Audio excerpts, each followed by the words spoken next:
leave me alone. I'm gonna let you know I recorded that whole thing. That's gonna be the freaking intro right there. You should. Buy my book, leave me alone. Oh, there we go.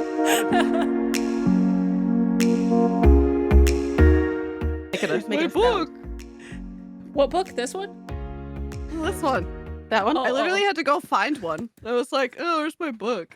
I don't know. Oh, God.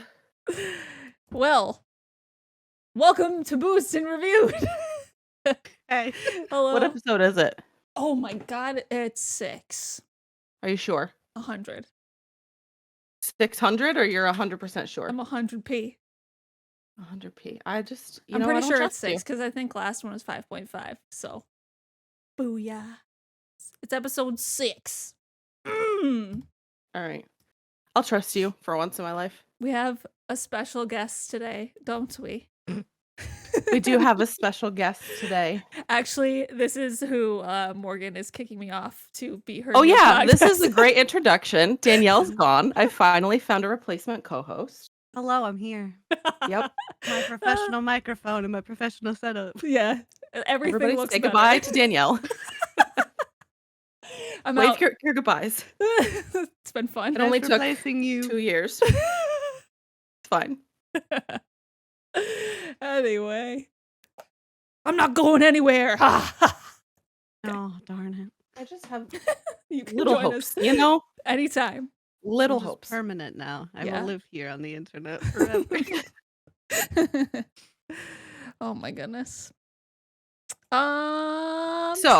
Yes. So we have a special guest today. And if you haven't read her book yet, what are you doing? Because that's just disrespectful at this point. Reading better books.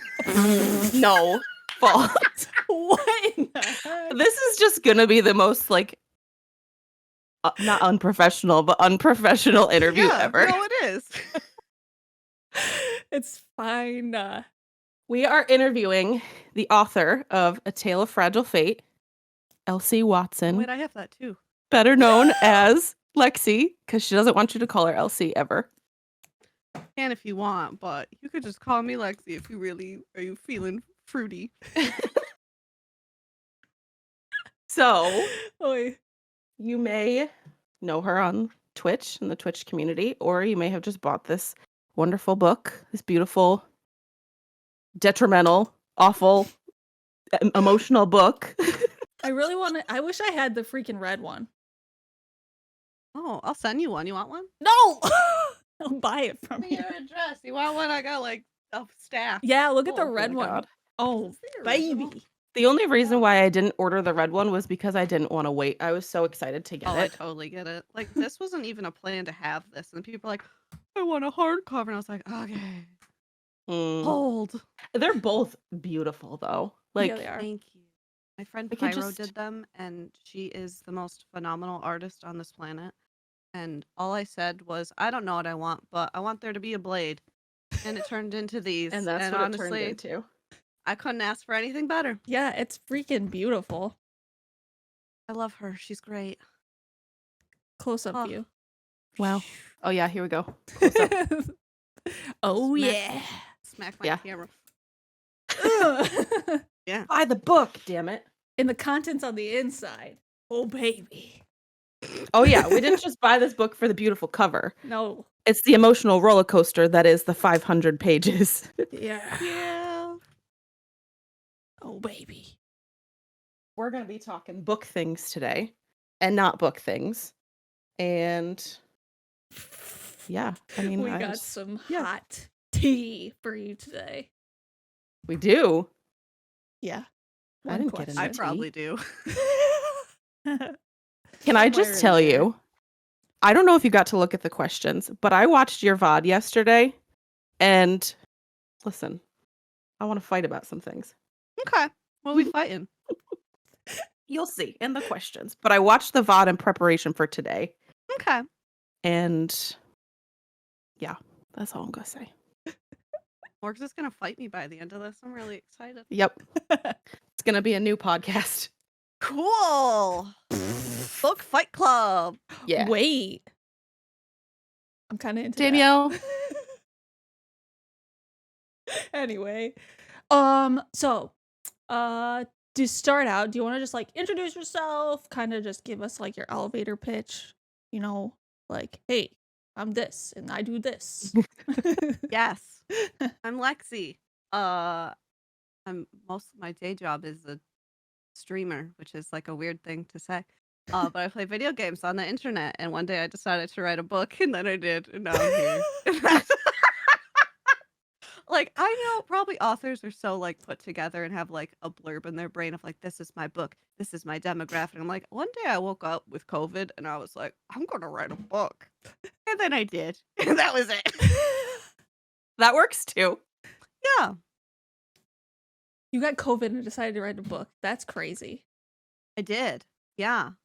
COVID for some reason has given me all of the things in life that I wanted, which is like a terrible thing in life because Mhm. the pandemic hit when I really wanted to get into streaming seriously, which is the reason I have, I don't know, became partner and did all this other stuff. But and then getting COVID is the reason I started to write a book. So it's COVID is awful, but it also is the only reason that I guess I'm sitting here right now. So Go COVID, I guess. thanks, COVID, for one thing. If you could Mm. stop Solely. ruining the earth, though, that'd be great. I mean, yeah, there's that. You know, it's okay. It's fine. Um, Other than COVID, what Mhm. inspired you to start writing? Other than COVID. That'll be like my memoir. COVID, the reason I lived. All right, we got Okay. another book. Yeah, there's your teaser. There's another book. I started writing when I was like 10 or 11. And I'm not gonna say I was Tina Belcher, but I was Tina Belcher in the fact that I wrote like erotic friend fiction, and it was super embarrassing. And I carried this notebook around with me about this guy that I was in love with, and it was awful. And it's still at my parents' house to this day. Someone's gonna bury it with me when I'm 100. And I was made fun of fun of I I was made fun of for it. Words. And, so I stopped writing for, like, a really long time until the website was called, like, Miss Literati or something, and it was a website for, like, middle school girls to post whatever they wanted, and I was on there for, like, 3 years, and I used to post the silliest of stories, and that's kind of where it morphed into now.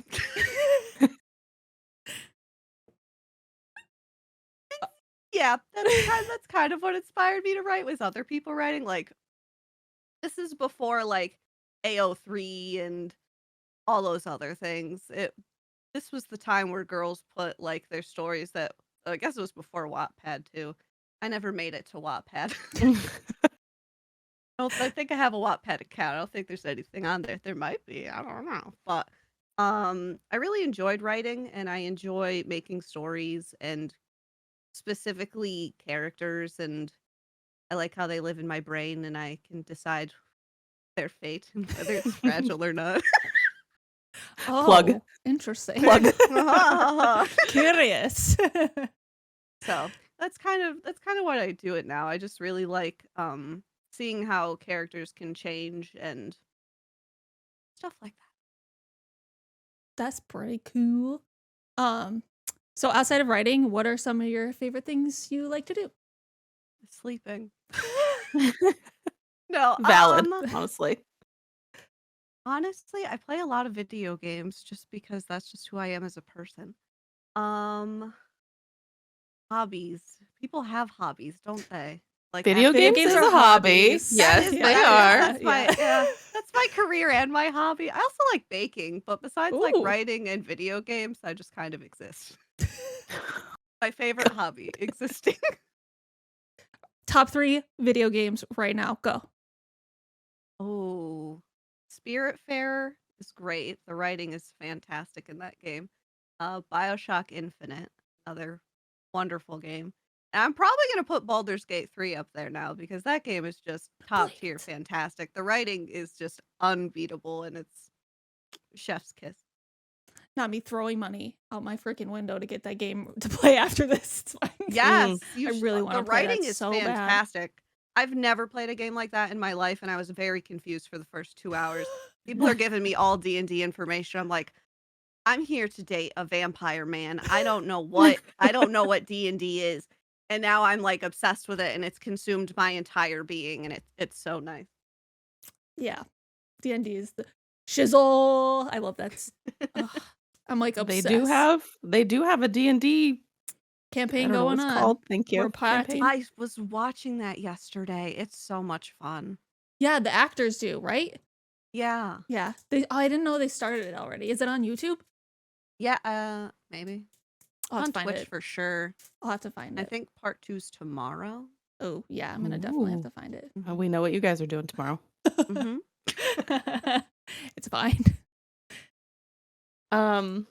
Where do you see your writing journey in 5 years? Hopefully still writing. I like how I'm gonna have a sarcastic answer for all of these Okay. and an actual answer. That's just who I am. I'm so sorry. Don't apologize.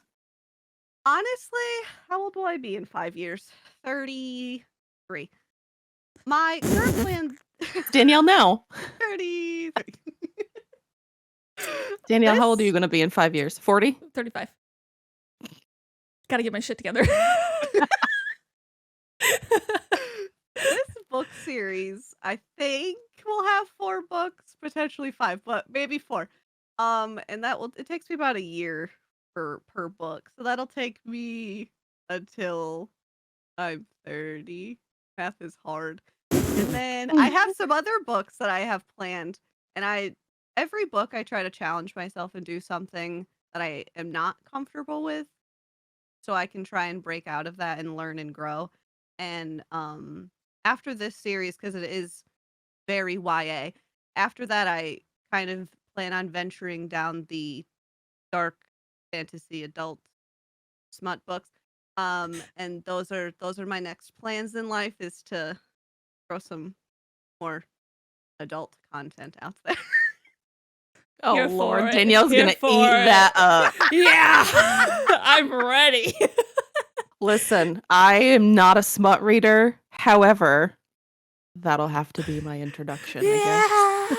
I'm gonna break you out of it. It's gonna be great. Oh, my goodness. I'm ready. Listen, I read A Court of Mist and Fury yesterday, and oh boy. You just Spicy? end up on the floor after that. Yeah. Holy shizzle. That's something Mhm. else. Oh boy. So I'm ready. Bring it to me. Speaking of a writing journey, what does your writing process look like? Sarcastic answers only. Let me grab all my notebooks for you. Here's a notebook. Here's another notebook. I literally have like Gosh. 18 of these. I can't like plan things at all. It doesn't work out. Every time I try to plan and overplan, I get like overwhelmed, and then I get bored because I'm like, I know what's gonna happen. This is boring. So when I started book 1, I wrote the first 100 pages in a month, and then 90% of that actually is not in the book. It's just garbage. I had COVID. I was just like, I'm just gonna write whatever I want. It was bad.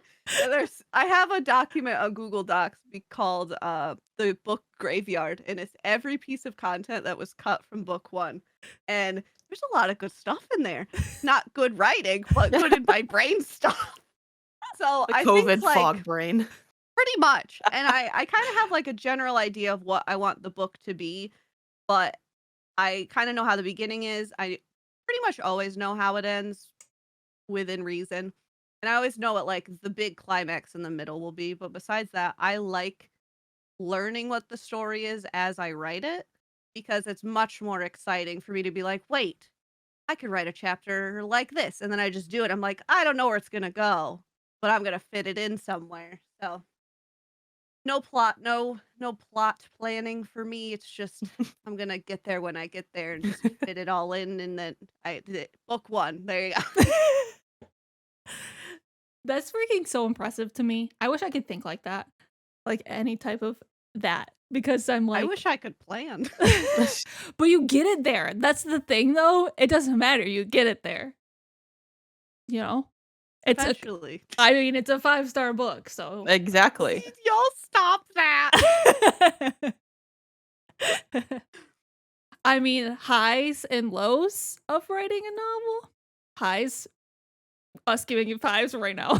Yeah. Honestly, my favorite part of writing it was having people react to it, whether it was good or like, Lex, this was a stinky thing. Okay. But my favorite part was like trusting people enough to read some of it before it was even released. It took me about 3 months to get to a place where I was comfortable sharing it with anyone. And it was my lovely moderator and pain in my butt, and who ended up being a character in the book, Daniel, is the first person that ever read content of my book. I don't know why I decided to trust him with it, but I was like, "You want to read some of my book?" And Aw. this is when Daniel didn't even have a name in the book, and I was like, "You know what? Let's go put Daniel's name in there as a placeholder," and then it never changed. It just became Daniel, and I can't change it now. So Daniel will always exist. Sweet. But yeah, I think the highs are seeing people react to it before it was even released, and lows are definitely those parts in books that you don't want to write, like in between scenes that you're just like, Mm. I just want to get to the good stuff. And like, I guess something I learned is like everything kind of has to be the good stuff because no one really wants to read the boring in betweens, which is why so much content was scrapped because it was fun for me at the time, but no one wants to read 3 times the size of this book when half of it doesn't make any sense. The I mean, I lows probably would and have also read it, you know. well, Honestly, same. We would have I'll read it. just do the uncut version, and it's literally like these two stacked together amount of words. Oh, Jesus. There you go. Woohoo. Do you have any advice for anyone who wants to become an author? This is gonna sound so silly. Just do it. Because like, I don't know. I think especially with like the internet specifically, there's so many like bad advice takes that people will do. Like, you have to go to school for this, you have to have some kind of degree, blah, blah, blah. And I don't think that at all. I think if you have a lot of passion for something and you really want to do something, you can do it. And I've always been that way is I want to achieve something and I'm going to do whatever is necessary to do it.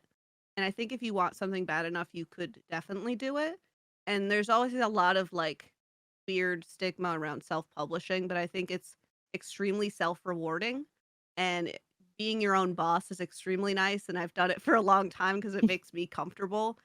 Um but yeah, just putting yourself out there and definitely get people that you trust to read it and give you genuine opinions over this is so great. This is terrible. So good. Mm-hmm. You definitely need someone that sits down and goes, this is not good. You need to fix this. And Mm-hmm. yeah, definitely having like a good circle around you, but people that will tell you when something is bad. That's why I keep Morgan around. Honestly. I mean, I don't know if I've told Danielle a nice thing about herself, so she still keeps me around. We need everybody. We need somebody like that. I'm here to humble you always. Always. You always have to have someone Yeah, like that in yeah. your life. That's me for my husband. I humble him all the time. I think that's part of being a boyfriend. I mean, a girlfriend and a wife. You gotta Oh humble. yeah, you have to humble Yeah. the other one. Yep. Absolutely. That's my job. So have you read any books that you would like to recommend to the listeners or Yes. us? What is it called? Oh no. Do either of you know what the book is about where it's a smut book. So Morgs might not know Nope. what this is. Me, I'm out. It's the one where the men turn into pastries. What? Lexy. Now I need to know. Hold on, wait. Let me pull up my Amazon because I bought it on Smut. Amazon. Where men turn into Yeah, it's like shaped This is- pastries or something. Where's my Amazon? That's there it is. funny. It's Her really pastries. Her pastry shifters. Yes, that. super I short. need to I see think the I bought it cover. for like $2. It's really fun. I gotta say, Wait, I super think this fun. was on Amazon, like when they did the Stuff Your Kindle Day. I think it was on there for free. What's the Probably. name of it? Her Pastry Shifters by Mia Harlan. Mm-hmm. Gotta look at the cover. And there's some good-looking men in the background. 3 different of them. Yes, and they With all no turn shirts into on. different pastries. We had a conversation in my romance group that I'm in, and there's a smut about a literal door. I love that. The first 2 reviews of this book are 1 stars. And sometimes those are the best books. But Oh, also, wow. somebody said it was the best $3 they spent. So you know, Literally, the best $3 I've ever spent, wholeheartedly. Well, everybody, get it on your Amazon right now. Buy some pastry books. Oh Honestly, I'm my so God. guilty of not reading a lot of like You don't have to tell non-smut us. books right now because all I've been doing is writing, and I find if I read anything Sorry. that was so funny. At the same time, my cat knocked over my garbage can. And I like turned and I was like, stop playing with the garbage. So I didn't really give you a real answer anyway. Wonderful. Okay. Back from the top. Back from the top. Anyway, I'm extremely guilty of accidentally like taking ideas from books or shows I'm watching if they're similar to what I'm trying to write and like not even purposely doing so. I'll like take a plot line like, oh, this is good. I'm like, that's from the Vampire Diaries. Get that out of there. So like I can't be consumed with media similar to what I'm doing because I'll accidentally take it like subconsciously. I'm like, no. So I haven't read anything recently besides the pastry book. But the pastry book was really good in my opinion. So I liked it a lot. I'm gonna suggest Danielle's it. gonna read it. I'm gonna suggest it to the girls in my romance books. They love Keep me them. updated because it's good. I will.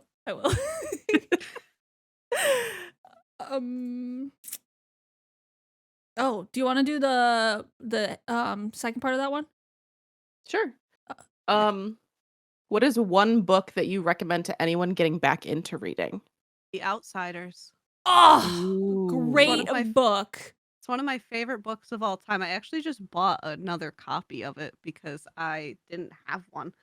I highly recommend that, but if you're into vampire stuff specifically, the Night World series by the same author that wrote the Vampire Diaries actually is a phenomenal series. And they're behind my head. Also great books. I absolutely love them. They're from like the 2000s. But to this day, they're some of the best books that I can recommend for people that like vampire-based books specifically. Mhm. And what a great time for vampire books, right? Like, we're getting to the I season. know. Yeah.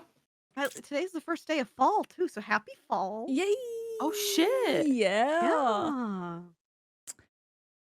Do you see yourself writing outside of the fantasy genre in the future? And then, part 2, what inspired you to start with fantasy? So, in the future, currently all of my plans are in the fantasy space only because I love taking people away from like the normal day to day and what people can expect. From someone that like dissociates a lot in life, I love to be put somewhere that I would never actually be, and I love to take people there as well. And I think that's kind of where I feel the most comfortable now. I think the only other genre I might dip my toes in is maybe horror, but besides Ooh. that, I think those are probably the realms that I'll remain in. I started with fantasy just because I grew up as the biggest Twilight girly on the planet. I still am the biggest Twilight girly on the planet. And Stephanie Meyer and Alison Noel were big influences in my life for the kind of writing that I wanted to do. And then I just said, why do I wait so long to actually just go for it and write my own fantasy book? So that's why we did it. One day I said, I could just do it. And now we're here. And here we are. And here Here we we are. Yeah. all together. Wow. Oh my gosh, where are we? What is a fun fact about yourself that your fans may or may not know about you? I feel like my go-to fun fact everybody knows at this point, which is I have no colon, but Wait, really? yeah, you didn't know that? Oh my gosh, let me tell you the story. In 2019, I paid a robot $100,000 to remove my colon. And that sounds so silly, but that's the truth. Well, your statement about tacos makes sense now. Yeah. No, that's true. Yeah. Do I not have a colon? Oh, I you might feel well like get you'd that know, checked Danny. You might know if you didn't have one. Now I'm concerned I at don't this have one. point. You might Go get not, it though. checked I don't out. know. Going up to my doctor, ma'am, I don't think I have a colon. She'd be like, get out. Get out and be like, but I know this girl on the internet. She doesn't She have told one." me.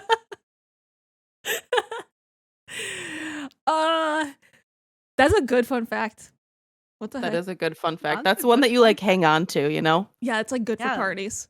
Yeah. That's my party trick. So, like, tell something. Someone's And like, I have a cat. And You I'm pull like, I out have your no colon colon. from your back pocket. Look at this. They didn't even give me a picture. I'm Jesus. still so salty about it. Oh Oh my my God. gosh. I went through all that for no picture. Like, I That is want a lame. selfie of my doctor next to my colon. They didn't give me nothing. Like, what's up? Nothing. Oh, Holy shit. that's funny. I'm gonna write a book about that. That's your horror book. That's my horror book. Yeah. Doctor steals colons, takes selfies with them. Oh my God. I don't know where the horror aspect comes, but we'll figure that out. You can when we figure get it there. out. Okay. The robot could go rogue. Oh, and it eats the colons. Oh yeah. Anyway. She's like, shut up, please. No. What's a book or video game that you're excited to read or play in the future? You don't read books. I mean, you don't play books. I don't read. I don't know how to read. I don't either. Trying to think of games that are coming out this year. I know it's like getting to the end. So I feel like even if it's like 2024. Apparently, I did not come up with an answer for this question because I. Okay. What's a game that That's comes okay. out in 2024?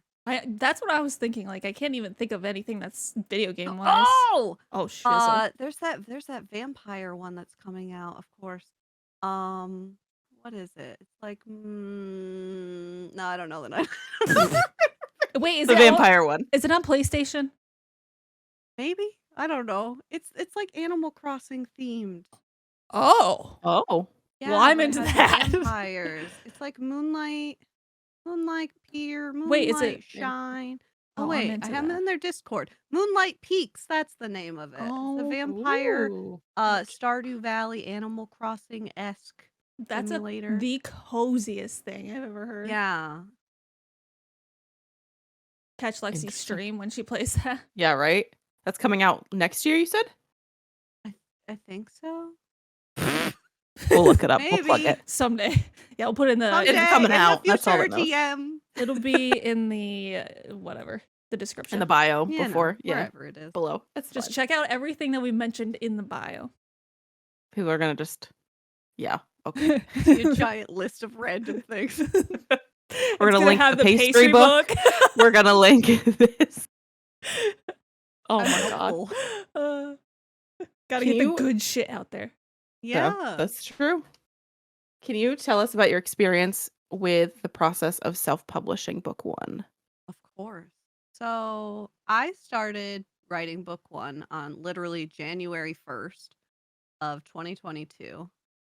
I decided I was going to self-publish it like a week later if it ever came out.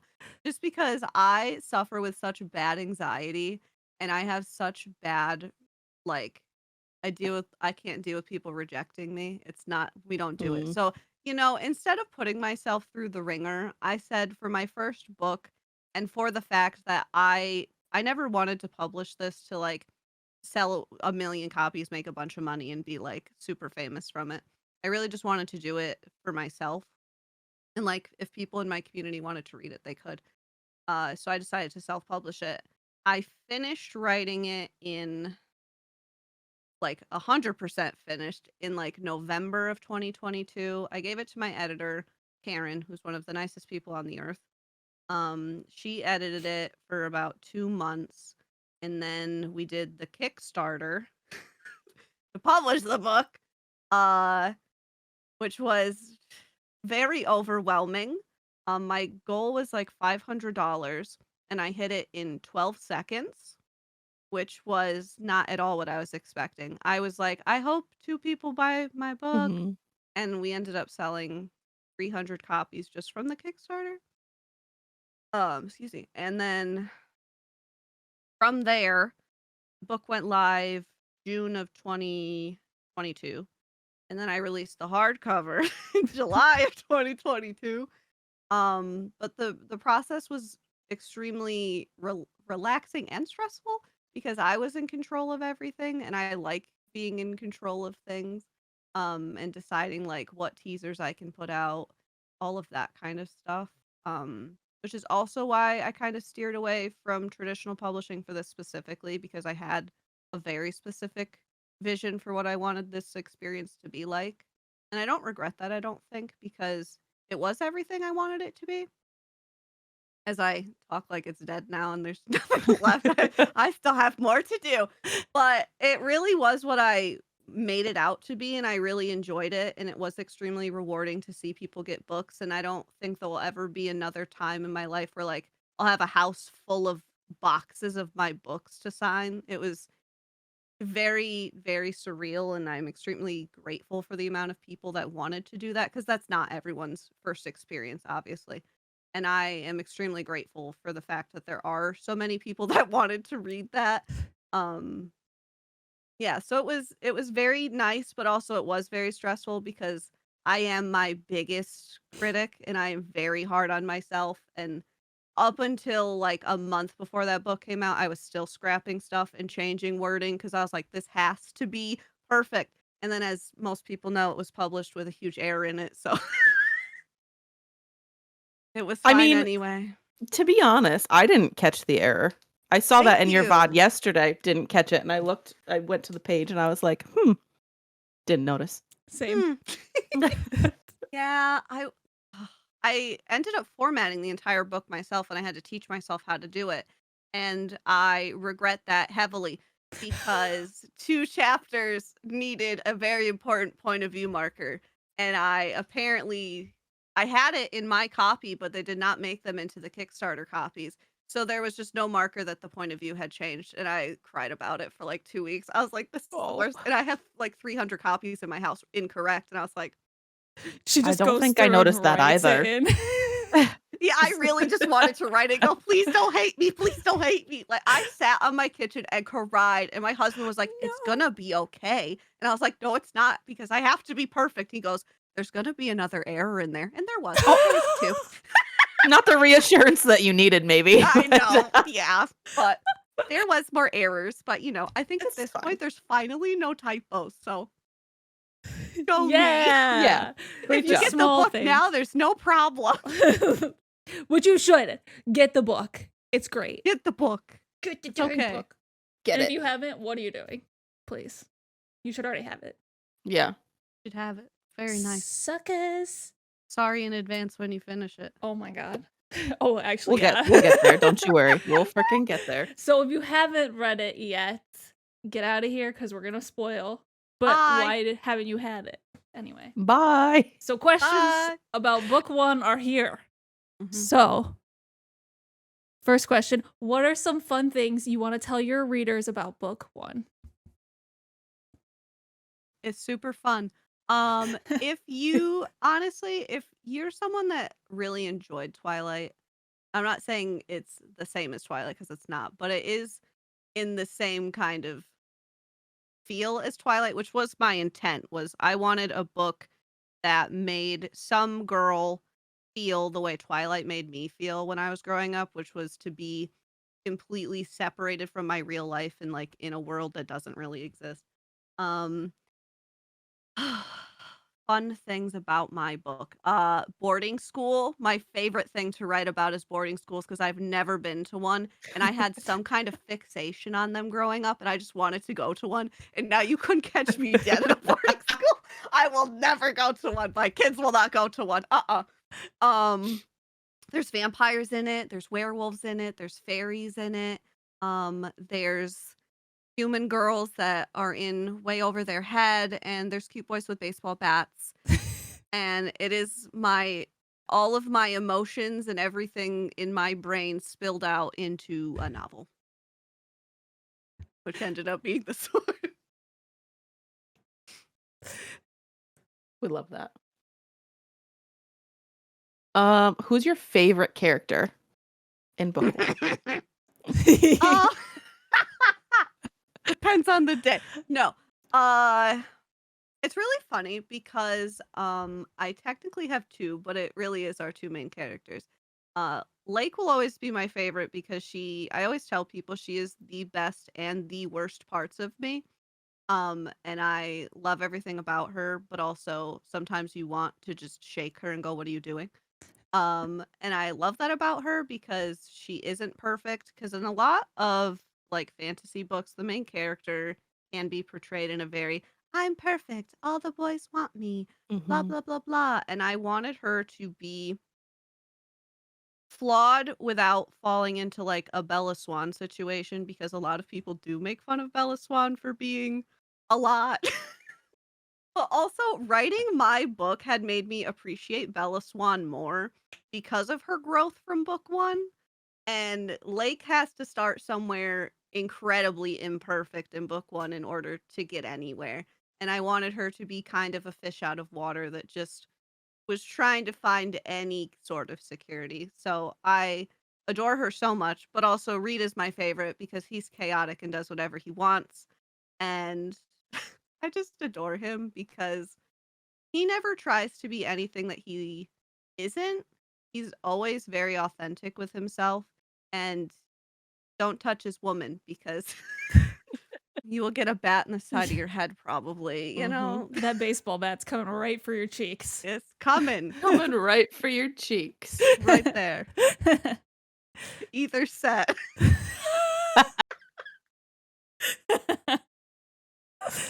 Um, Piggybacking off of that question, what character would you want to be friends with the most? Oh, everyone wants to be friends with Piper. Yes, that's She's the most fun. She really is. And she's actually the first side character besides Lake and Daniel that I had created. I knew exactly what her name was. I knew who she was going to be.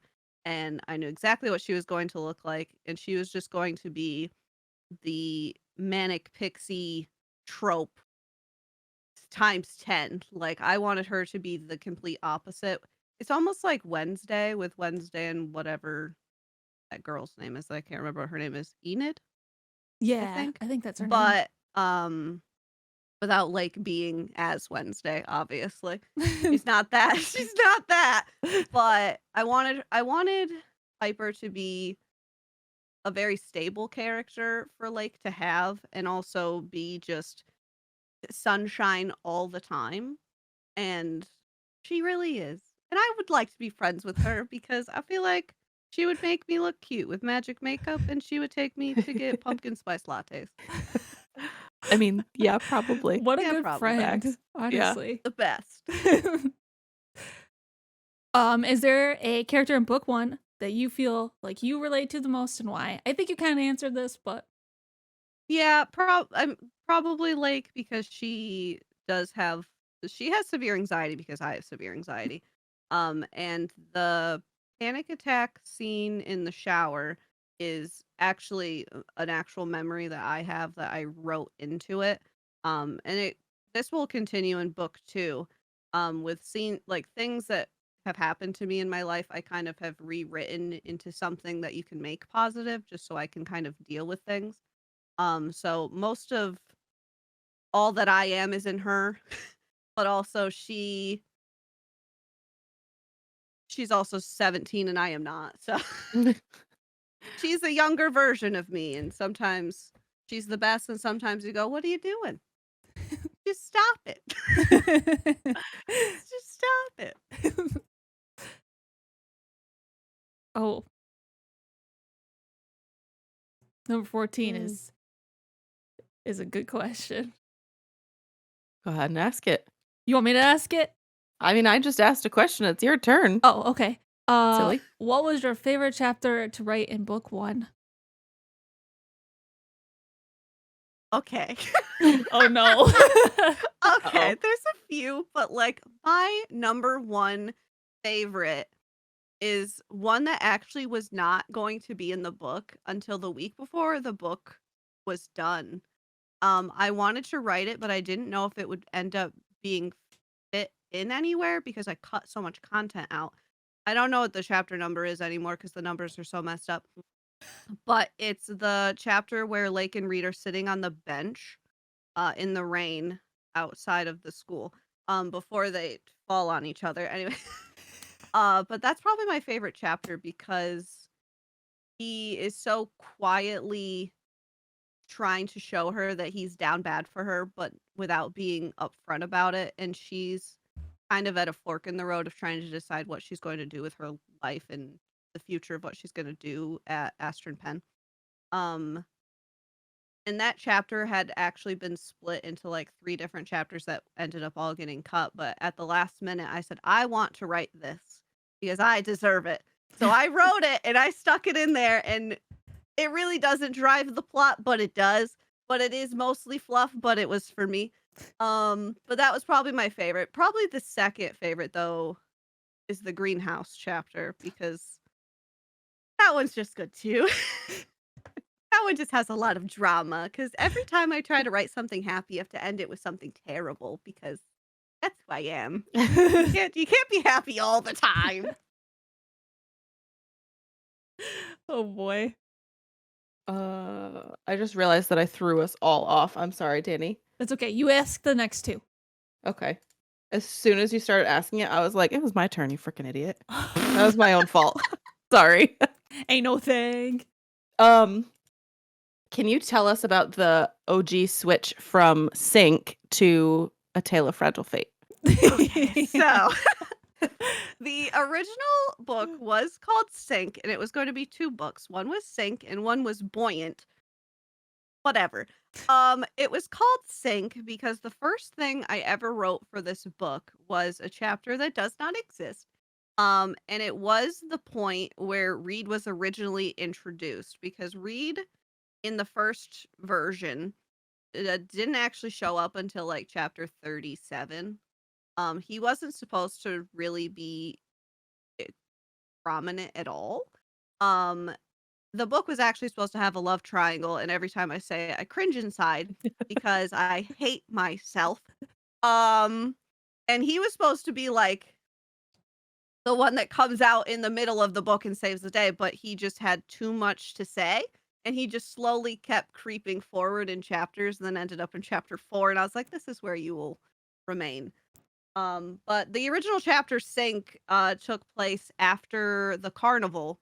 It didn't end as disastrously in the original version. So she runs into a bathroom and collapses beneath the sink and cuts off all her hair. And it's great. All these things are people would be like, what? Yeah, I know. This is why content gets cut and I have an editor. But it was just supposed to be a placeholder because it was a joke that it was taking place at a sink, but also it was supposed to represent that Reed, spoilers for the end, sinks his teeth into her, and B, that she essentially sinks to the bottom of a lake, which is really dark, but it was supposed to have a triple meaning, but we ended up changing it because the sink scene didn't exist. And Mm. also, it was hard to make more books with one-worded titles that didn't sound silly.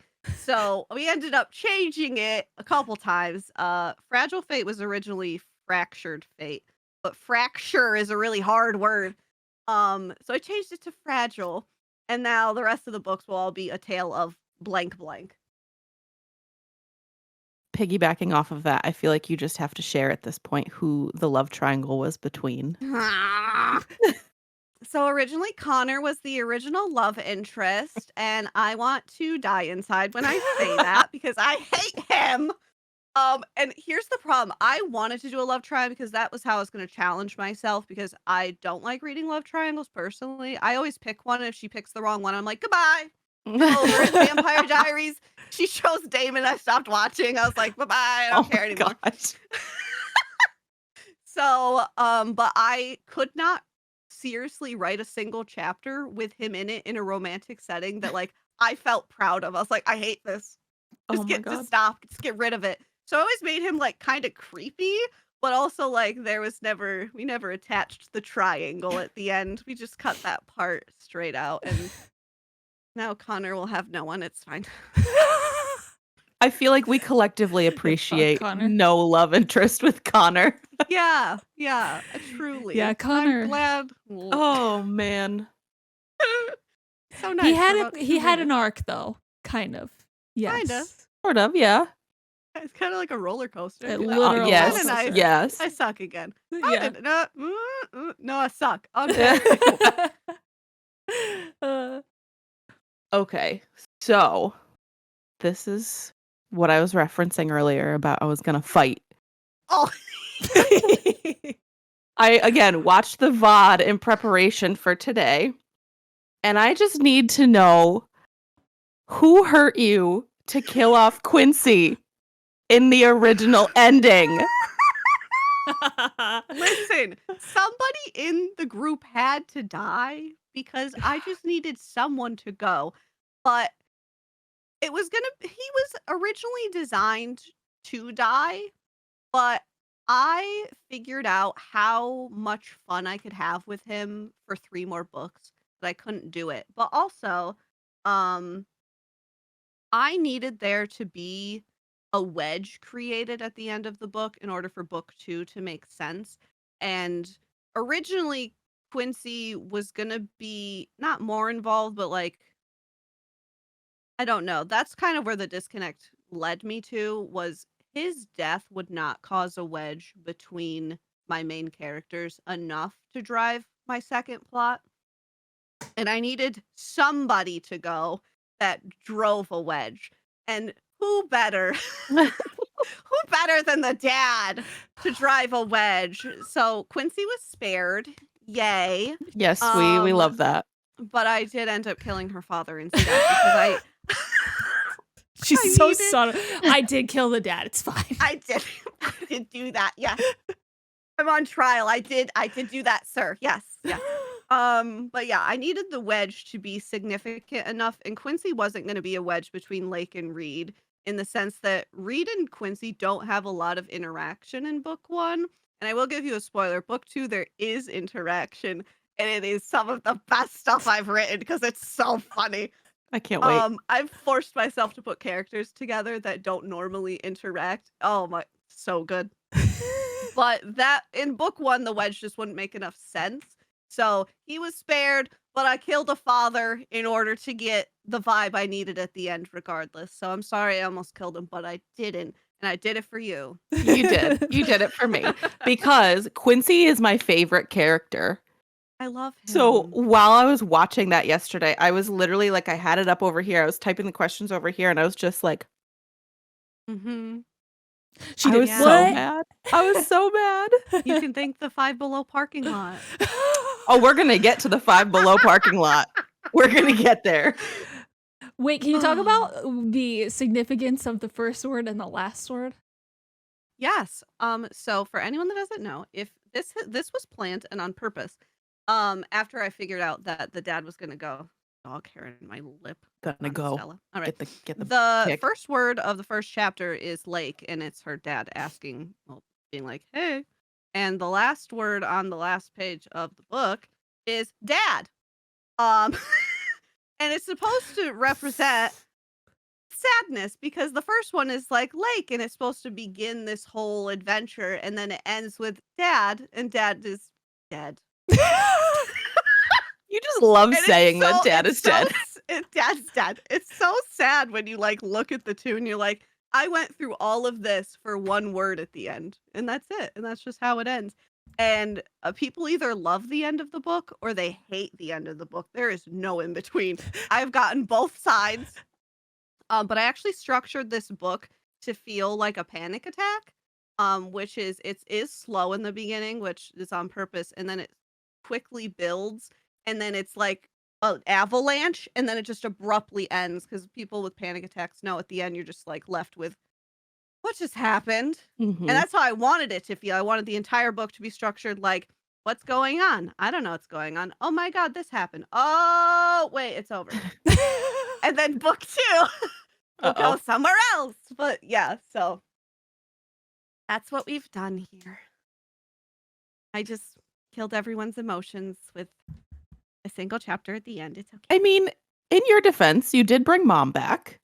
I did. Yeah. So we do have We're at least shocked one at parent. that. Yeah, she has to have somebody, you know what She I has mean? one parent. And I always knew the mom was gonna come back. Like that was an original version. I knew that woman was not dead. She was never dead.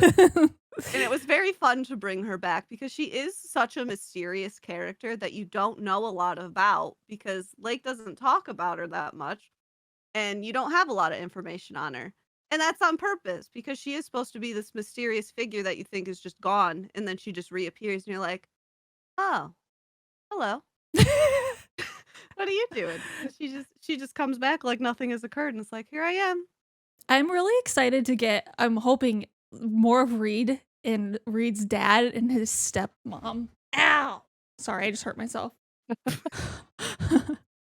I promise there is significantly more of Reed and Reed's dad. I'm ready for And that train Evelyn. wreck. Because train wreck. book 2 is split point of view, and it is Reed and it is Lake. So half of the book does take place completely from his side, and you get to learn a lot more about the entire Beckett family lineage going way back. And you get to really figure out what kind of person Reed's dad is because people either think he is the worst or there's some people that are Reed Beckett dad's biggest fans. And I'm like, I don't know about that one. I kind of like him. I don't know.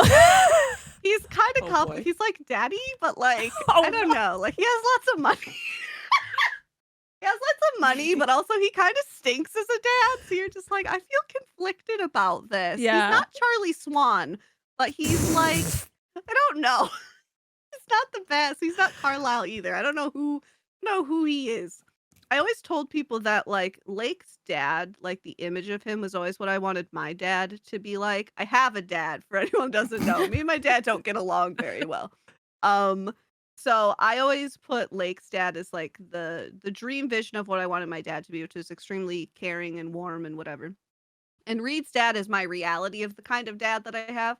And I killed Lake's dad also for like a mental like I'm killing the version of the dad that I thought I would have growing up that I didn't get. And like Reed's dad is the reality of the dad that I have. And that's just kind of, when you have family, you kind of have to accept how the cards have been given to you. So I just want to say you that will see. when I Mhm. was watching the VOD, I was like, I've said it already, but like I'm so impressed by like all of the things that you relate back to the book and like how deep it actually really Yeah. is. And I'm like, what the heck? I'm like, this girl, I want to like think like her because like, My oh my brain god, works weird. I like it. It's not weird. There's- It's genius. There's so many like little things that people don't like see in the book or like why some things occur. And I'm like, everything is for a reason. There's a character that never came back for a reason. Like, just wait. They're coming back. Mm, Just Well. not yet. Just wait.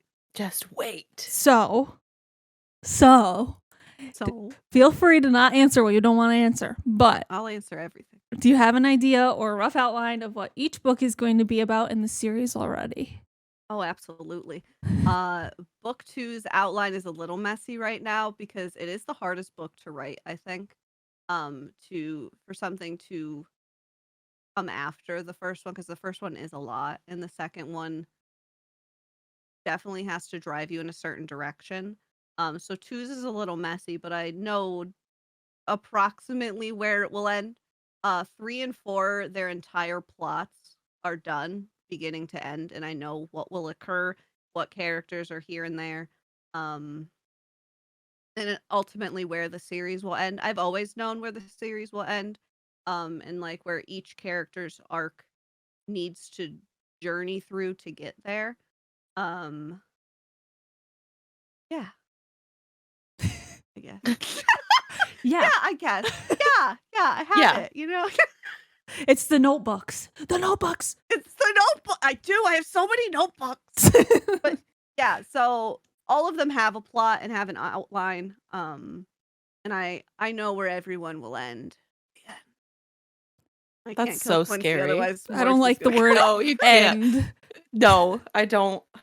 Have Ah, anxiety again. anxiety! It's a Um, lot to maintain all of these characters because, like, you never know who loves who, and you're just like, I'm so sorry, but also I knew I created this person to kill them, so like, sorry about it. I feel like after this interview, you're gonna find a way to kill Quincy just to spite me. Probably. I'm gonna read it in whatever book it ends up happening. If it ends up happening, I'm just gonna be like, she did this on purpose. I'll just put a winky face at the bottom of the page. That's for you. You specifically. Wow. So Uh, upsetting. Just a little gift. damn. Talking about the characters, Mhm. what characters from book 1 can we expect to see in book 2? Pretty much all of them. Except Dad. Damn. Except Damn. for him. Except for Anyone Dad. that's dead probably will not be in book 2. So, you know, a lot of the Dixons are dead. No, the main group, everyone is in there. And there's a lot of new characters as well, which I'm really excited about. Ooh. You'll definitely see a lot more of Reed's family, because they are split. So you get to definitely journey deeper into Reed's mind because the Reed chapters in book 1 were some of my favorite chapters to write because I love being him for some reason. He's extremely fun to write as because he is just a smartass and it's very like black and white to him. There isn't a lot of like gray area, but like there is a lot of gray area and self-doubt and whatever. But Reed, it's this way or it's this way, and there's no other thinking about it. Um, but yeah, you will see everyone and you'll see them in fun situations. You'll see people grouped with other people that you didn't think you would. And there's a lot happening. You thought there was a lot happening in 1. There's a lot happening in 2. Okay, so but then like on a scale of 1 to 10, how bad is book 2 gonna destroy us all? 12. No. Why you gotta be like that? I have to. I tell everyone, like, I don't write happy endings. I write realistic endings. They're So- not just gonna like skip into the sunset and go wee. That's fair. Yes. So you know how it's gonna end, or do you Oh, have? absolutely. Oh my god! I know how 2 ends. I know how 3 ends, and I know how 4 ends. And you know They how all have- Piper's novella is gonna be. Yes, I want to write Just that kidding. so bad. I love her. I just want her to like go off into the other realm and like just cause mayhem somewhere. And I just want to write all about it because she's so fun to journey with.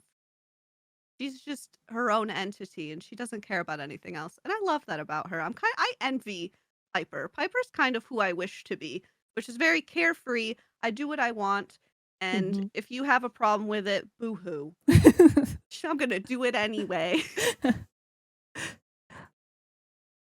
Okay. For book 2, can you give us any hints on what lies ahead in book 2? Of course I can. Got to take notes right now. Take all the notes. So book 2, so I'll say book 1 is a lot about what happens to young people, like trauma and all those kinds of things. And book 2 is definitely um processing what has occurred to young people and how they deal with it and the difference in how people will deal with trauma. So, you know, Lake has gone through so much at this point. Her mom is now back in her life. her dad is gone, her brother is her brother, and she kind of has to deal with all of this. And then, Reed's just been through it so much and he doesn't get a break. For I feel real. so bad for him. I just put him through the ringer. And Reed kind of has to deal with now transforming into a full vampire. And overcoming new obstacles that come with that because he kind of had it good in a way before being kind of stuck in the middle because he could kind of do whatever he wants. And now he has to process being a vampire and having a human companion, and how he processes that is not probably what people will think he's going to do. It's gonna be extremely fun to see how people see this. He just kind of deals with things. And I can say there's a lot of family drama, and I guess like the biggest uh theme is what happens when the past can't stay buried. So things will continue because there was a lot of, things left unsaid about book one and her mom and like the things that had occurred before even those two were alive.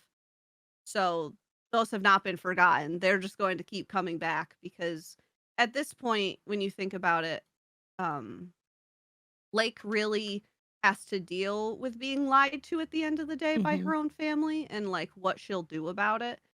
So book two is a lot of Lake becoming more of an individual and Reed trying to figure out how he's going to be with anyone at this point. Dun He's dun just going through. dun. I know. He's just going. They're just going through it. Oh, that makes me so scared. I know. It's a trip. Hello. Do you want to be in the interview? We have a question Okay. for Stella. Okay, here. Stella, you want to be interviewed? Okay. Hello. Stella, who's your favorite character? Stella, who's your favorite character? Oh, it's me. I know. I'm your favorite character. All right, go away. I love you. Oh, yeah. Just wanted a kiss. So we talked about your favorite chapter of book one. Have you written your favorite chapter you think of book two? And without giving a lot away, can you tell us about it if you have written it? Okay, my current favorite chapter actually doesn't have Lake in it at all, which is super funny. And I can tell you that it involves Reed, Joel, and Quincy going on an adventure together, which is the strangest combination. The two make sense, but when you throw Quincy in it, it's like, what's occurring? And they go on a journey, and it is extremely funny, and it actually features the first Kickstarter character because one Mm. of the tiers in Kickstarter was that they could create a character, and this was the first feature of somebody, and her name is Terry, and it is one of my favorite characters now. And Stella, hey, would you stop? She's a good guard dog. Hold It's on. fine. It's okay. Dallas is here. He's going to steal the dog. Hi, take the dog away. Take the dog. Go.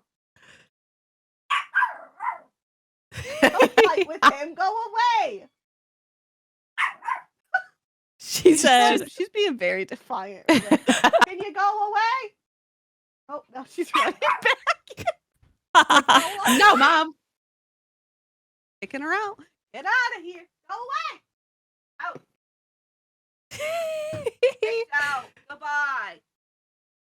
You can go bark and bother somebody else. What was I talking? Oh, okay. So yeah. The Yes, adventure. so it has one of the first Kickstarter characters, which is really fun. But the three of them go on an adventure together, and they get put through the ringer, of course. And everything kind of goes wrong. And it is one of my favorite chapters because putting those three in a vehicle together with such differing personalities, because Reed is very brooding now. He is very I'm not gonna say angry, but like I do kind of hate the world and everything the world has done Mhm. to me. And Joel is just very kind of like Piper-esque and like I'm just kind of a himbo and I'm just kind of here and I love life. Woohoo. And then there's Quincy who just is the best but also is annoying at the worst of times always. So those three together is chaos, but I absolutely love it and I hope people love it too because it truly is everything I needed it to be. I'm ready. I'm so ready. It's very fun.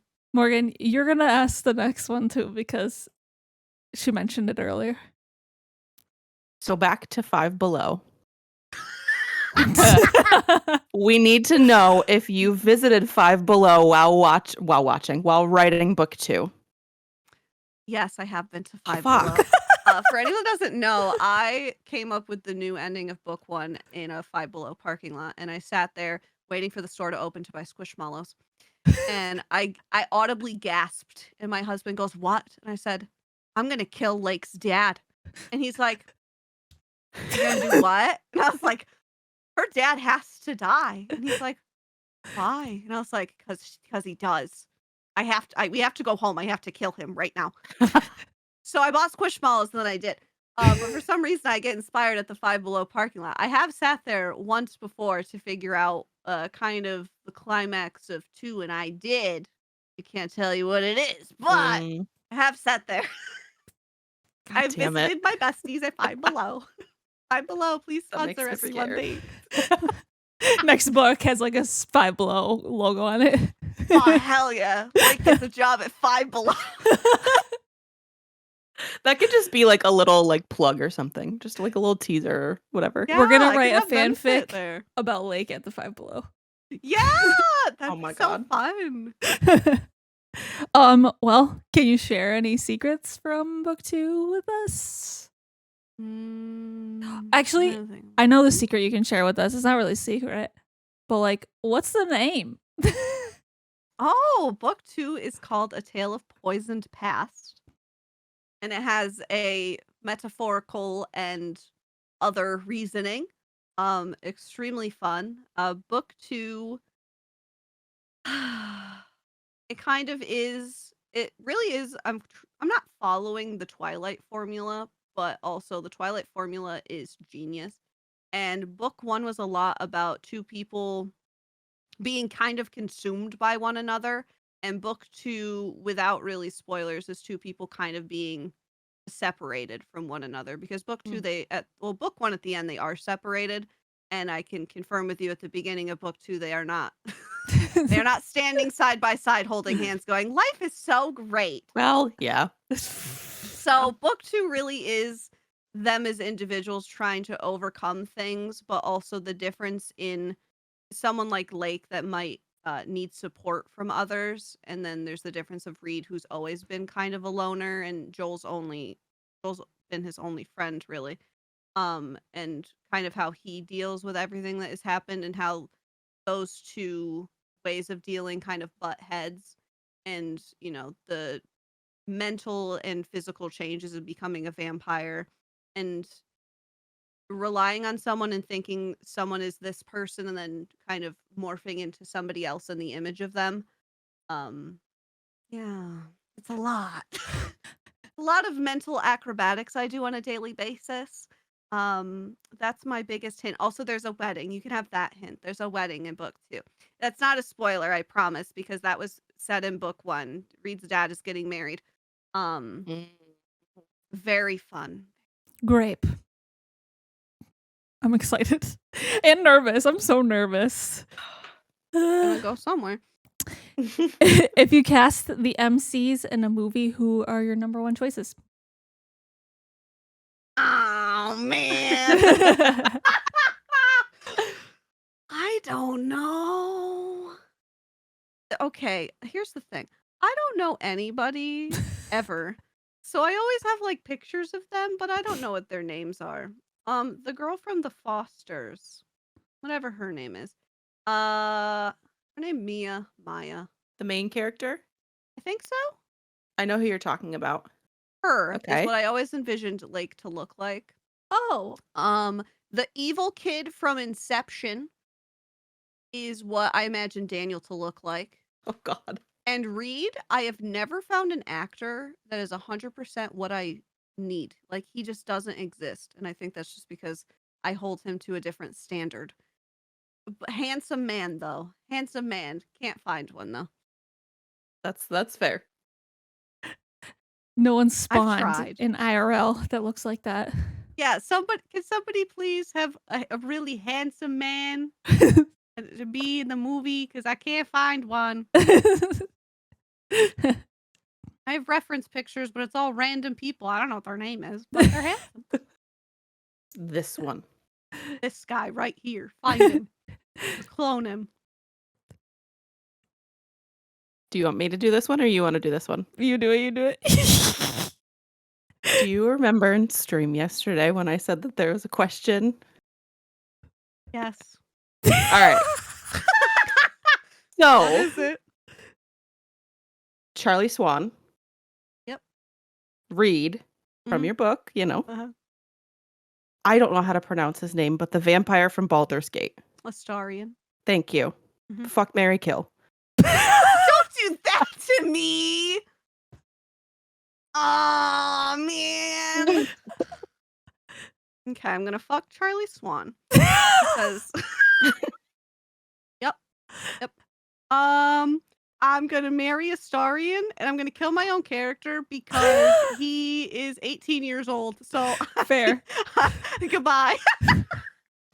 That's Sorry, fair. Reed, I love you so much, and I mentally kill you every day that you piss me off in my chapter. So I'm gonna marry my vampire man and fuck Charlie Swan and not regret it. Oh my God. Oh, Oh man, that was good. that was good. Easiest answer. Damn, we should have done better. I know. I had originally the Edward, and then I was Well, that's like, an easy kill. and then I changed it. and I then changed it. the main guy from Vampire Diaries. Oh, Stefan or Damon though? Oh, I think I wrote down Damon. I think you, yeah, he can die too, but I was always team Stefan. And I was so sad when she chose the wrong one. I was like, I'm done. Bye. And I never finished it. To this day, I've been that petty. I never finished it. I was like, no, I'm good. Okay. Well, let's circle back. What if we Okay. changed Reed to Okay. Felix? Oh. I guess I'm killing Felix because he got a woman. Wow. Clip it. I know, and that's still Clip so it. sad. Felix got a lady and a baby. I mean, Charlie's single for now. And then For Astarion now. has my heart forever. Actually, you know what's really funny? Before this, I paid my sister, who is at Build-A-Bear right now, to get me the Build-A-Bear bat and name it Astarion and then bring it to my house after this. So, oh my gosh, I love Wow. I that. was like, she's like, I'm at Build-A-Bear. And I was like, can you get me a bat? And she goes, send me money. And I was like, fine. You better name it Astarion, dress it nicely, and bring it to me. Dress it nicely. Dress it nicely. She's like, what does that even mean? I was like, figure it out. Put a nice outfit on the bat. Come on. All right, and then do you have any questions for us as readers, as fans, and as idiots? Yes, I do. Oh boy. What was your favorite chapter personally for you? I loved the carnival chaos. That was Oh my my gosh, favorite. So much fun. That yeah. section was rewritten so many times. There was It two so sections good. in the book specifically that were rewritten several times. The baseball scene in the beginning had been rewritten 5 times with different injuries to Lake, which is hilarious. The first time she got wailed in the face.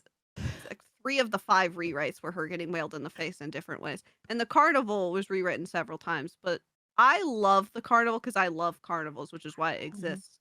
And I have a carnival tattoo because I just love carnivals. And some people think that like that carnival thing is odd to be there, but it isn't because wait. Because things. You just wait. Carnivals are important, I promise. I think I'm with the carnival too. I think I also liked the interactions, like when everything was kind of at a peak with her mom. and like kind of at Yeah. the end figuring all of that out. I That was really so liked fun to that. write too. It's weird because like I've never lost like a significant person in like my personal life. So like my biggest it's kind of a blessing and a curse because like I can kill off a character so easily because like I'm like, whatever, not my dad. But also book two will be a challenge for me for like going through the different stages of grief for someone that hasn't personally had to experience that. And I guess in that way I'm blessed, but also it is a challenge to try and do that Mhm. because writers are always like, write what you know, but also I write about vampires holding baseball bats. So like nobody knows that anyway. Hopefully. Maybe Mhm. they do. I don't know. Oh man. I can't wait for more Piper. I love her. She's my fave.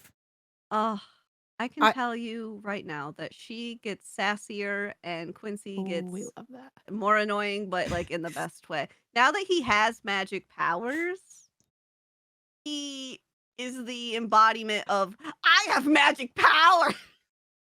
And I love it. He's just like, here I am. I have magic. Look at me. And it's great. It's The great. It's the best and the worst because Piper and him are like a married couple that will never be together. And they just drive each other insane. And it just gets magnified because he's annoying in the best way. Why am I Quincy and why are you Piper Morgan? I was going to say, I really was hoping just all the references to like the 1%, the 1%. I was like, if he doesn't come out of this with powers, I swear to God. And then his arc at the end was so great. And then you were going to kill him right up the arc and then Yeah. dead. That really was another reason why I didn't kill him because I was like, because that really would be tragic. If he's like, I have magic powers. Well, it was gonna be he has magic powers and he used it to save Piper's life and then dies. Hmm. But guess he can save lives and live. It's fine. For now. For For now. now. Oh God. He's got fun adventures to do. It's okay. I just wanted to touch on when we were talking about Piper. You mentioned this in the VOD about her being able to read minds or something along those lines and how she didn't with Lake when she first started and how she like respected that. And I guess I didn't realize that while I was reading. Like you were talking about people commenting on like plot holes and stuff and I just didn't even pick up on that. Honestly, That's I like didn't really think great. about it either because it was just more of like a like in my brain it just made sense that she wouldn't immediately just Mhm. pry into people's brains. But a couple people had asked me like, "Well, why doesn't she do this?" And I'm like, "Cuz she's being polite." Like, I'm not 'Cause saying, she's from the nice. beginning she's like, "Oh, no." Like obviously she's probably, dabbled in Yeah. there a little bit, but besides that, Piper's too nice for her own good sometimes, I think. Mm. And she needed a friend as much as I think Lake needed a friend. And she didn't want to put anything in that way to like lose that because from the book, Piper's lived by herself like most of the time she's been there. And she's close with Sadie, but like not in the same way that I think these two grow to be. Because they really do have a really strong relationship and growing up, I didn't have a lot of like best girl friends. I always had a friend that was always best friends with somebody else. So Mhm. like I was always the third. And I wanted Lake to have like a strong best friend because I think it's important to have one. So I guess Sadie's the third wheel. Well, it's funny because like That's Joel fair. and Sadie weren't really supposed to be characters anyway. They didn't their original like purpose was to be a place at a lunch table and wasn't supposed to be anything more than that. And then I decided that a Joel Reed bromance was too exciting. And then I made them best friends because I just love those two together. And now Joel is a lot of people's favorite character because he is just a lovable himbo. He's heavily inspired by now like Jacob from the Quarry game because like you just Mm. want to like he's handsome and like built but he's like super silly and makes terrible decisions but also you're so pretty so I'm just going to Yeah. tap you on the top of the head and go it's okay. It's okay. Oh, that's a perfect comparison, I think.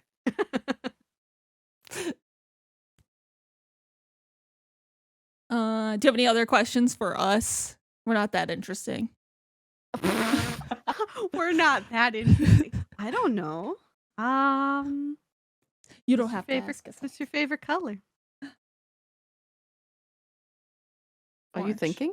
Oh, okay. Are Well, you because she just thinking? no, because she just I stood there. I didn't know if she was didn't know. thinking. I like purple. Purple's pretty. Best color. What about yours? Green. Which is why the candle for the book is green. Because my favorite color is green. I really wish I ended up getting that pack. I was just like buying it so fast. You want a candle? and- I'll send you one. No, I mean, I literally have so much stuff. Just message me your address, both of you. You can have whatever you want. Get it out of my house, please.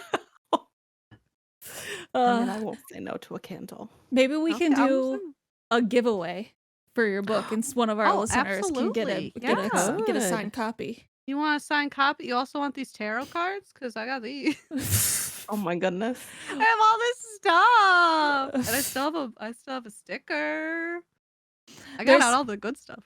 There's this thing that people have been doing. They've had a author send them a book, and then they get a bunch of people and they do a traveling arc, and people all do like little annotations, and at the very end the author gets the book back so that they can read it with the annotations. That would be so fun. You could do Why didn't that. I think of that? Yeah, so I don't know, maybe we could do that with the next book, or like whatever, when everything comes Mhm. together in life. When everything comes together in life. When do you Truly. think that you're going to be putting it out for the world? The plan is next summer. I'm a little behind because Baldur's Gate 3 is taking over my brain cells. I feel like that's a totally acceptable. Honestly, I haven't written a single thing in a month because I've just been so consumed by my other job. But like, I'm hoping August of next year will be its release. That's the plan anyway. As long as I stop just staring at the same chapters I've completed and actually work on something new, I will get it done. I'd say a third of it is done, which is mostly read chapters, but they're considerably the more important chapters. So we got about 2/3 to go. Nice. You're doing it. We're doing it. We're working. What was I gonna ask? Just writing down those ideas for the you- traveling book. Do you know what color the cover is gonna be? I think book 2's paperback is going to be green, and the hardcover is going to be royal purple. Ooh. Ooh. Yeah.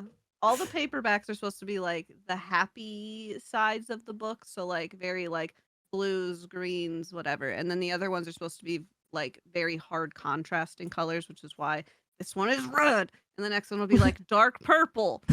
Yeah, I think green will be the next one. And I have some fun ideas that I have to talk to my artist about next month about getting the cover already. It's so weird. Like I worked so Ooh. hard on book 1 and I'm like, I gotta do this again. And now I'm like back to where I've got to get another cover and get the book Yeah, done all and the get beta process again. readers.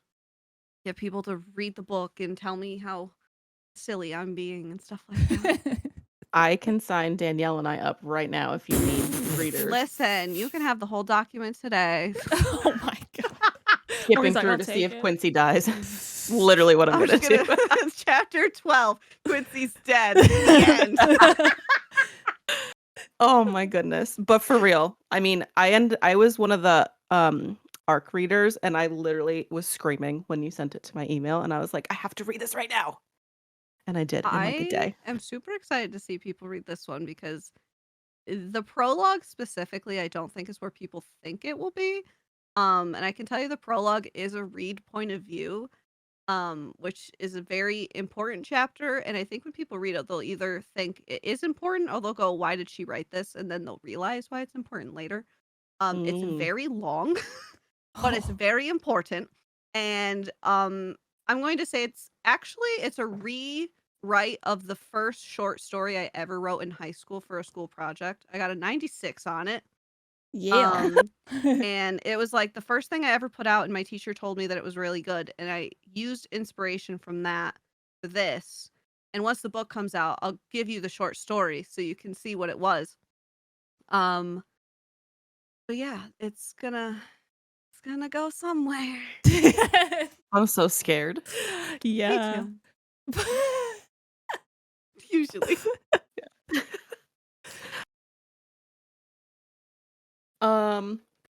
Danielle, do you have any other questions? I'm good. Woohoo! Woohoo! I feel like we've kind of done this throughout the interview already, but to close out the interview, can you give listeners a sneak preview blurb about A Tale of Poison Past, which I know you kind of already have done. Course. So essentially the gist of it is what happens when the past can't stay buried. So everything that was left open in book 1 doesn't stay gone, and Lake has to deal with all the things she was lied to about, and overcoming the amount of grief that she has to deal with. And what happens when all you want to do is move on, but the past just keeps coming back, and how do people deal with that? And it's the difference between people that just want to shove it away and the people that actually want to like explore it and work through it. Got chills a little bit right there. Just saying. It's a lot more mental, this Mhm. one, as opposed to like action, because like 2 there or 1 there's a lot of stuff, like there's like 3 brawls that occur in book 1, and I can tell you book 2 there's not a ton of brawls this time, but there is a lot of like emotional scenes between characters and trying to overcome what has occurred to them. Woohoo! Woohoo! Nervous. I'm excited. Yeah. All the things. I'm Can't wait. excited for people to read it. Eee. So where can they find you? Oh, geez. Your best place to find me. The really funny part is the only handle I have for my book is my Twitter, which is at author Elsie Watson. But if you want like my day-to-day life, I'm Lexy with a Y, literally everywhere. And I hang out on Twitch a lot, and I'm on Instagram, and occasionally I talk about my book on there. That's pretty much what I do in my day to day. The book stuff is kind of like on the quieter side social media wise right now, because like I'm still writing it, so like it's like I'm still writing the book. Hey, I exist. I'm still writing the book. Mhm. But if you want like my day to day life with my love of vampires and all of that kind of stuff, you can find me Lexy everywhere. Where can they find you, Morg? You can find me on Instagram at bookmorgs. Where can they find you, Danielle? Instagram, Danielle reads. I'm not gonna spell it because I get made fun of every single episode. DANIALLREADS. I you go. liked that. That was cute. Oh, thanks. I Thanks. usually do that. You can still do it right now. Nah. You literally can. No. Do it. I'll play my kazoo if you do it. Dan. Do it. ALL. I spelled it wrong because I'm too excited. You spelled it wrong. Your name. I got too excited. I want to hear the kazoo. Play us out. Look at that. I've got like 40 of these. It's embarrassing. What? Wait, Are have they you all guys seen different my pitches? potato lamp? No. My potato It's lamp. cute. Oh my god. Isn't she cute? Unrelated, but cute potato lamp. So related. Wait. Important question. What's the best kind of potato? Ooh. Do you mean type of potato or like type of Like how you- preparation? Preparation. Yeah, like Okay, how you because I eat saw potato. a video the other day on TikTok of like, what's your favorite potato? And this guy was like, russet. And the other guy was like, you're talking about type of potato? He goes, yeah. What are you talking about? He's like, French fries, potato chip. Why does that sound like it's Joe Santagato? Yeah, it does sound like it. Well, my favorite potato is smiley fries. Ooh. Ooh, that's Made a in good the one. air fryer. They're so Ooh, good. air fryer, That's good. game changer. So Game changer. crispy. Can't even spell my name. It's a mess. You're killing it, Tanny. Yeah, I'm living This my is why best we're life. kicking you out. Lexi's Sorry, new I co-host. replaced you. Yeah, new co-host. It's fine. I got a new job. We get paid $0. Yeah, I we're just quit. here See for ya, the you fun. can have your job back. But we drink alcohol if you like We alcohol. do drink alcohol. Okay, that counts. Yeah, I there you have go. 3 sons, and I have a giant bag of candy. Ooh. Snacks. Oh my gosh. All I have to offer in these trying times. Oh my gosh. I don't have anything. Oh, I'm gonna send you candy now. With the candle. And the hardcover book. Oh my I feel like we're just gonna Treated. open it and it's just gonna be just like everything you threw in there. Yeah, and a kazoo. Oh my god. You're both receiving a kazoo. You get a kazoo. You get a kazoo. The Oprah of Jesus kazoos. Christ. Truly. Well, this has been. Go buy this book. Oh yeah. Hold it up. This Go book. buy the Oh, book. yeah. Yeah, I Buy gotta my hold it the book. right way. It's fun sometimes. Yeah, It is. Sometimes you might have Mhm. an emotional hangover the next day. At least 10 pages are good. Oh my god. Anyway, this has What has it been? Boost! And reviewed. Yay with Lexy. Woo! Hey, Thank you for your time. I really appreciate it. Yes. thank you all for having me. I had a lot of fun. I'm glad. Yay. I love My talking about anxiety the made-up is people in gone. my I'm head. so Yeah, sweaty. exactly. I just wanted to let you all know.